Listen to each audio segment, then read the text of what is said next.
I'm Kev. And I'm Steve. And we're from the internet. Want to get every episode of We're From The Internet at least a day earlier than the iTunes and Stitcher folk? Head over to we'refromtheinternet.com/pledge to support us on Patreon, and as well as early access, we'll throw in an exclusive weekly show just for our patrons too.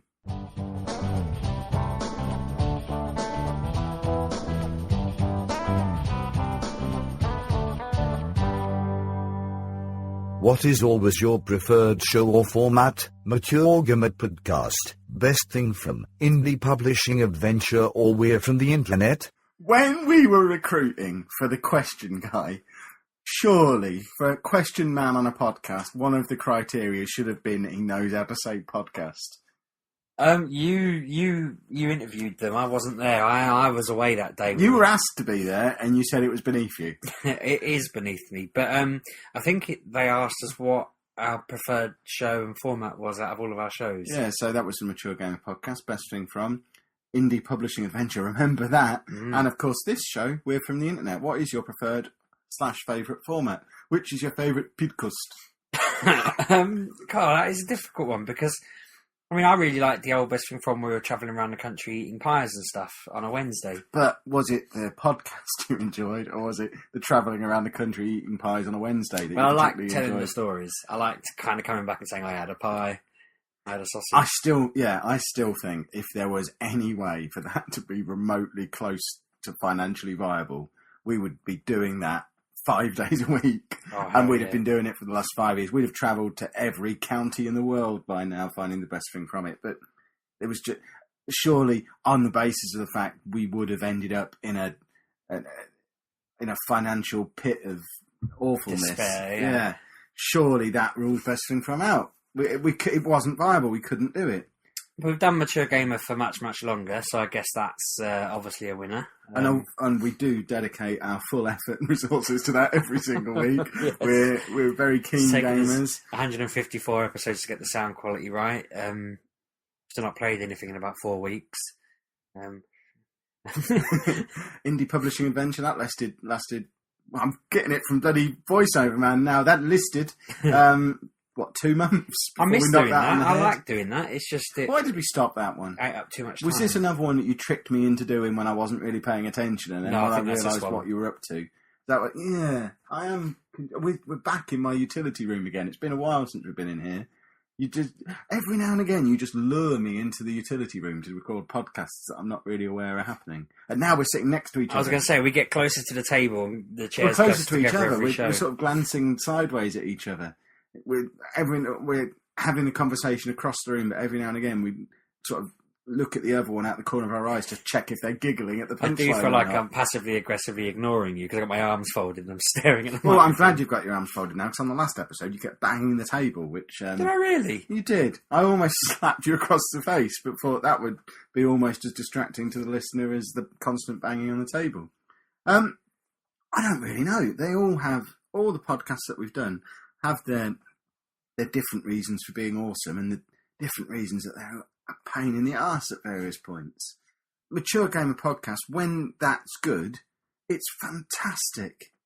But it's so reliant on there being games to play, often games that we are going to disagree on in some way, because if we're just saying, I liked it too, then as much as that was a good game and we enjoyed playing the game, the show's boring. There's no controversy or drama. Yeah, but if there's a game that one of us liked and one of us hated, or one of us thought was superb and one of us just was completely indifferent to, and we almost fall into the mode where we're interviewing each other, those shows are fantastic. But to get those shows to happen, someone has to have a really miserable gaming experience.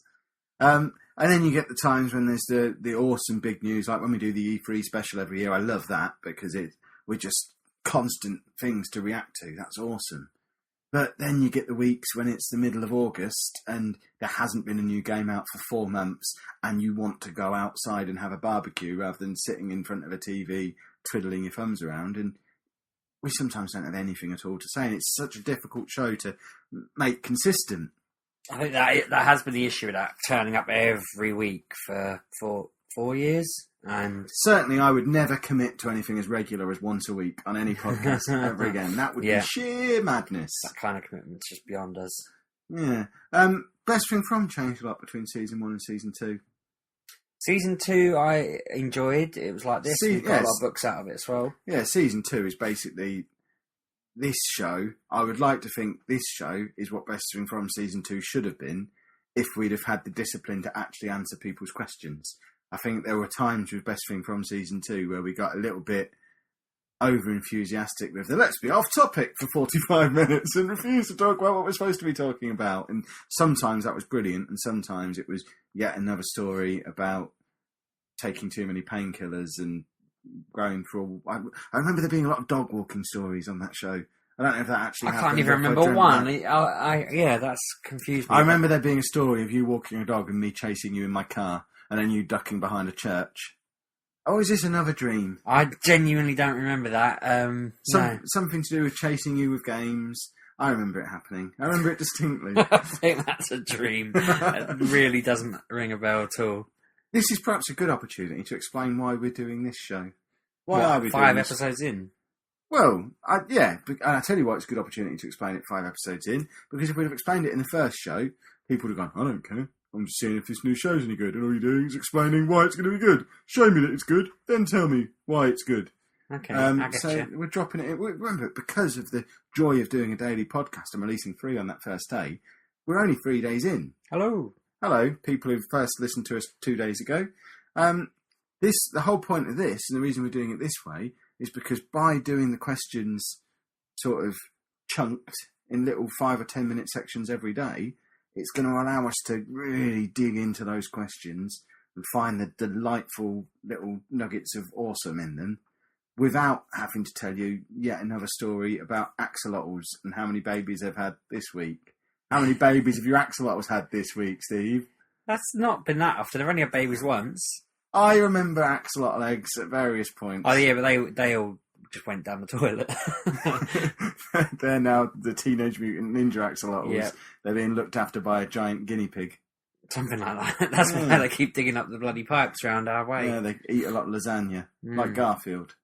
We could write a TV show about We that. should.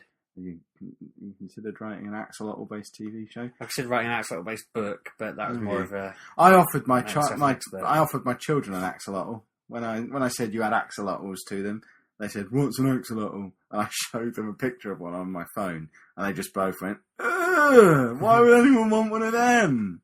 Good point. Why would anyone want one of them, you big They're weirdo? awesome. They're funny looking. They look clear. Clear? It's like you can see Hey, their look insides. at the white ones, not the clear ones. The clear ones are disgusting. White can see ones all their or innards. black ones. You can see the tiny little sperm in their brain. Want to help us spread the We're From the Internet word? Leaving us a 5-star rating and review on iTunes and Stitcher would give us a nice little boost in the search results and help new listeners find us.